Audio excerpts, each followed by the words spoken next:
Hello बच्चों, क्या हाल चाल। आप सभी का स्वागत है आपके अपने सिलेक्टिव लर्निंग अड्डा पर। तो आज हम बात करने वाले हैं क्लास 10th, जिसमें हम बात देखेंगे साइंस। इसमें आज हमारा लेक्चर नंबर 2 है ह्यूमन आई पर। तो हमारा जो टॉपिक चल रहा था वो मानव नेत्र था। क्या था? मानव नेत्र। ये सारी चीज़ हम डिस्कस कर चुके थे। अब आज हम बात करेंगे, ये जो आपको ब्लैक सा दिख रहा है ना, इसका नाम पुतली है। इसके बारे में देखेंगे क्या होता है और इसके पीछे क्या लगा होता है। जस्ट लेंस लगा होता है। कैसे?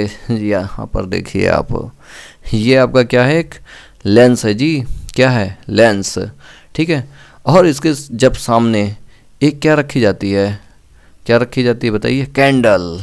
तो यहाँ से लाइट आएगा और हमारे इस रेटिना पे पड़ेगा तो एक इमेज बनेगा जो कुछ ऐसा दिखने में होगा। देखिए आप, मान लो उस कैंडल को अगर हम देखते हैं तो वहाँ से जैसे लाइट आती है ना, यूँ आई। देखिए ध्यान से, लाइट ये पड़ी और तुरंत ये हमारा रेटिना पार्ट होता है और यहीं पर क्या बनता है? इमेज। ज़रा ध्यान से देखना आप, ये लेंस है, ये विट्रस ह्यूमर है और यहाँ पर आपका इमेज बना, ये रेटिना, और यहाँ से फोटो गया। देखिए ध्यान से, है ना कितनी कमाल की चीज़ है। तो यहाँ पर आपको देख करके ये समझ में आया होगा कि भाई लाइट कैसे एंटर करती है और कैसे इमेज बनता है हमारे रेटिना पर। तो चलिए आगे बात करते हैं, कंटिन्यू करते हैं अपना अगला टॉपिक जो आज हम बात करने वाले हैं। चलिए भाई, तो आज हम बच्चों बात करने वाले हैं पुतली पर। ही इसको हम क्या कहते हैं? नेत्र तारा कहते हैं। क्या कहते हैं? नेत्र तारा कहते हैं। क्या कहते हैं? नेत्र तारा। ठीक है। इंग्लिश में क्या कहते हैं? प्यूपिल। तो जैसा कि पिछले वीडियो में बताया गया था, आइरिस क्या होता है। अब देखिए, आइरिस के पीछे ये आपका आइरिस है। ठीक है, ये क्या है? आइरिस। इसी के जस्ट पीछे ये गोल सा आपको दिख रहा है ना, यही आपका क्या है? प्यूपिल है, जिसे हम क्या कहते हैं? नेत्र तारा कहते हैं। क्या कहते हैं? नेत्र तारा, जो एकदम गोल सा दिखाई देता है। ये कहता है सर, अगर कोई लाइट हमारे ऊपर आए ना, तो मैं एक भी लाइट को वापस नहीं जाने दूंगा। सभी को हम क्या कर लेंगे? अवशोषित कर लेंगे। हमारे पास इतनी बड़ी क्षमता है। ठीक है। तो ये काम यही करता है, लाइट को क्या कर लेता है? अवशोषित। फिर उसके बाद एक भी लाइट को बाहर निकलने नहीं देता है। सारे लाइट को कहाँ पर फोकस कर देता है? इस लेंस पे फोकस कर देता है। कहाँ पर? इस लेंस पर। और लेंस के बाद ये डायरेक्ट कहाँ पे हिट होती है? रेटिना पर। तो ये पॉइंट इसके लिए बहुत ही मज़ेदार है। आपके साथ भी ऐसा होता है। और इसकी एक खास विशेषता क्या होती है? जब आप अंधकार में होते हैं ना, तो ये पुतली अपने आप बड़ी हो जाती है और जब जैसे ही आप है ना प्रकाश में आते हो, अपने आप क्या होती है? छोटी हो जाती है। क्या होती है? छोटी हो जाती है। तो इससे क्या होता है कि जो प्रकाश होता है ना, वो हमारे नेत्र में सीमित मात्रा में जा पाती है, जो हमारे आँखों के लिए बहुत ही ज़्यादा अच्छा है। चलिए भाई आगे देखते हैं। तो बच्चों बात करते हैं नेत्र लेंस। तो नेत्र लेंस हमारा क्या होता है? आप जानते हैं, ये आपका क्या है? लेंस है। ठीक है। ये आपका क्या था? ये आपका आइरिस था। आइरिस के पीछे एक क्या होता है? पारदर्शी ऊतक होता है, जो एक द्विउत्तल लेंस का बना होता है, जिसे हम क्या कहते हैं भैया? नेत्र लेंस कहते हैं। क्या कहते हैं? नेत्र लेंस कहते हैं। क्या कहते हैं? नेत्र लेंस। ठीक है। अब यहाँ पर और कुछ समझने वाली चीज़ है। यहाँ पर आप देखेंगे नेत्र लेंस का जो पिछला भाग होता है, नेत्र लेंस का क्या होता है? ये जो पिछला भाग होता है, इसकी त्रिज्या छोटी होती है। आर क्या होता है? कम होता है। लेकिन इसके आगे वाला जो भाग होता है ना, यहाँ पे जैसे इसकी बात की जाए, ठीक है, ये आगे वाला या पीछे वाला, ठीक है, तो उसकी जो वक्रता त्रिज्या होती है ज़्यादा होती है। ये देखिए, ये हमें भगवान ने बना के दिया है भाई। किसने बना के दिया? भगवान ने। और कितना अच्छी तरह से देखो बनाया। वक्रता त्रिज्या की छोटी कर दिया कि बड़ी कर दिया, जिससे आप कभी भी अपने ज़िंदगी में लेंस पढ़ें तो आप ये ना याद करें कि दोनों की उत्तल लेंस की वक्रता त्रिज्या समान होती है। यहाँ पर जब डिफरेंस है तो हमारे आम जीवन में तो होगा ही होगा। और ये जो लेंस होता है ना, एक परत से मिलके नहीं बनता है, ये अनेकों परतों से मिलके बनता है। और जिसका अपवर्तांक है ना, बाहर से अंदर की तरफ बढ़ता जाता है। और इसका जो अपवर्तनांक एक एवरेज में मान के चलें कितना होता है? 1.44 होता है। कितना होता है? 1.44। तो भैया ये आपके लिए बहुत ही अच्छा है, आप इसको याद रखें 1.44। और ये कहाँ पे कैसे रहता होगा, तो आँख के अंदर एक होती है सिलेरी मसल्स। क्या होती है? Ciliary muscles. ठीक है, उसी के बीच में ऐसे टिका होता है, ऐसे टंगा होता है, कहता है ठीक है मुझे जैसा चाहो वैसा एडजस्ट कर लो और मैं आपको सीन दिखाता रहूँगा आगे का। और जिस दिन मैं ख़राब हो गया उस दिन तो मैं कुछ दिखाने वाला नहीं, जिस दिन मैं जैसा रह गया वैसा रह जाऊँगा। तभी आपकी आँख में क्या आता है? डिफेक्ट आता है, दूर दृष्टि दोष या निकट दृष्टि दोष, जो हमारे आँखों के लिए बहुत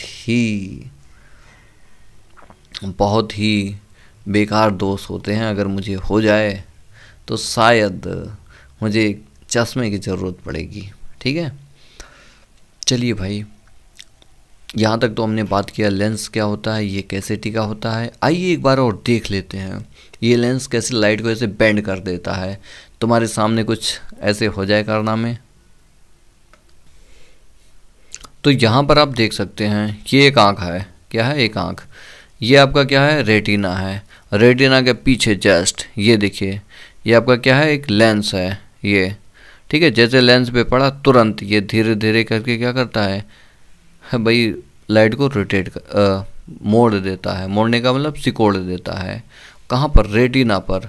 फिर उसके बाद से वहाँ इमेज बनती है, अंदर चली जाती है। ऐसे ही आपका इमेज बनता है ना? कितना मज़ेदार चीज़। जैसे ये देखिए आप, ठीक है, देखो ये इमेज सेंड करता रहता है नब्स को। ये आपका एक्चुअल फ़ोटो है, ये आपका लेंस होता है, ये कॉर्निया है। ठीक है, यहाँ पे एक लाइट अगर आए तो ये जो लाइट पड़ेगा लेंस से होता हुआ, है ना, इस लिक्विड से होता हुआ हमारे कहाँ पे पहुँचेगा? रेटिना पर। और उसके बाद क्या बनना चालू हो जाएगा? फोटो, और मुझे दिख जाएगा। आइए बात करते हैं और कुछ हमारे आँख के अंदर होता है जिसे हम क्या कहते हैं? जलीय द्रव कहते हैं, एक्वस ह्यूमर।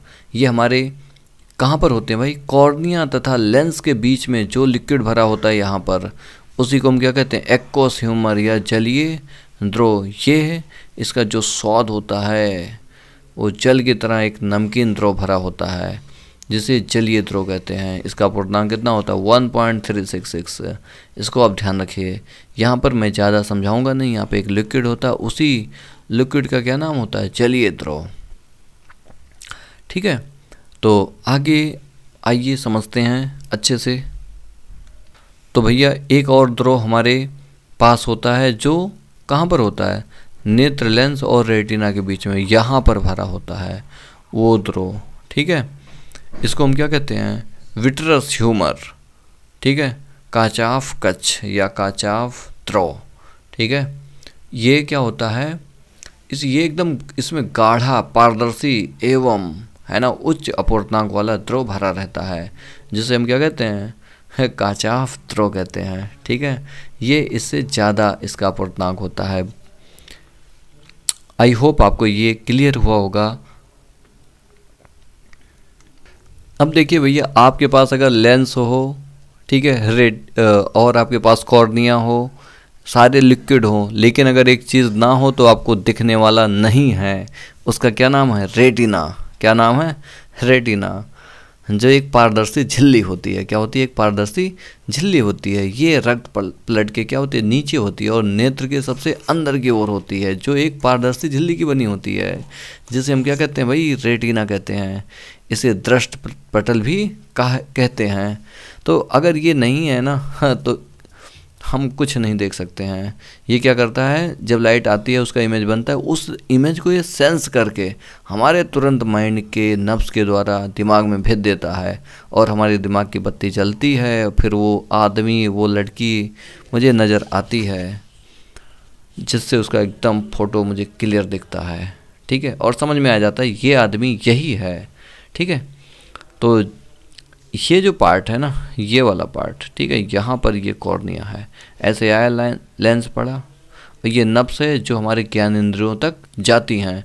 यहाँ पे तो इमेज आपका कैसा बनेगा? उल्टा बनेगा भाई। देखो एक बल्ब है, बल्ब जला, सीधा ये बल्ब था, इसका इमेज यहाँ पे बना उल्टा, लेकिन नब्स के द्वारा रेटिना पे पड़ा और ये हमारे दिमाग में कैसा फ़ोटो बना?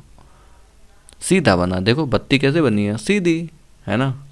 तो वो लड़का वो लड़की मुझे कैसे दिखती है, एकदम सीधी दिखती है। ठीक है, हाँ, आप जैसा देखना चाहते हैं वैसा ही वो दिखता है। तो रेटिना हमारी आँख के लिए सबसे एक मेजर अंग है। ठीक है, अगर इसके बारे में हमने नहीं जाना तो समझ जाओ कुछ नहीं जाना। तो आप ध्यान रखिए, यही तो मेन है भाई पिक्चर बनाने के लिए। अब मैं आपसे बोलूं वो कौन सा बिंदु होना चाहिए, है ना, जहाँ पर आपको एकदम क्लियर, एकदम स्पष्ट रूप से प्रतिबिंब दिखाई दे, है ना। तो एक क्या होता है, आँख के अंदर एक पीला पीला भाग होता है ना। अगर वो इमेज आपका वहीं पर बनता है तो एकदम स्पष्ट क्लियर आपको क्या दिखता है, प्रतिबिंब। इसी को हम क्या कहते हैं, पीत बिंदु कहते हैं। तो इसको आप ध्यान रखेंगे। ठीक है, हाँ। देखिए एक और पॉइंट है, अंध बिंदु, ब्लाइंड स्पॉट। तो इसमें क्या होता है, रेटिना के जिस स्थान को छेद कर दृष्टि तंत्रिकाएं मस्तिष्क को जाती हैं, ठीक है, वहाँ से प्रकाश का कोई प्रभाव नहीं पड़ता है। अगर वहाँ पे लाइट पड़ जाए तो उसका कोई प्रभाव नहीं पड़ेगा, वो कहेगा इमेज ही नहीं बनाऊंगा मैं। ठीक है, तो वहाँ पे आपको दिखेगा ही नहीं। तो इस स्थान पर जो क्लियरिटी होगी एकदम से क्या होगी, शून्य होगी, सुग्राह्यता क्या होगी, शून्य होगी। इसी को हम क्या कहेंगे भाई, अंध बिंदु कहेंगे। क्या कहेंगे, अंध बिंदु। इसको बोलते हैं ब्लाइंड स्पॉट। ठीक है, लाइट हमारे यहाँ नहीं पड़ना चाहिए और ऐसे हमारे दिमाग में फ़ोटो जाता है और बनता है। तो आई होप आज कुछ ज़्यादा ही मज़ा आया होगा। ठीक है, तो आज हम इस लेक्चर को यहीं पर समाप्त करेंगे। आगे मिलते हैं आपसे नेक्स्ट वीडियो में, जिसमें हम कुछ दोष के बारे में सीखेंगे। पहले नंबर दोष में सीखेंगे सामंजस्य क्षमता क्या होती है। तो आप हमारे इस चैनल पर बने रहें और वीडियो का आनंद लेते रहें। तब तक मिलते हैं अगले नए एक नए लेक्चर के साथ। Thank you for the watching this video.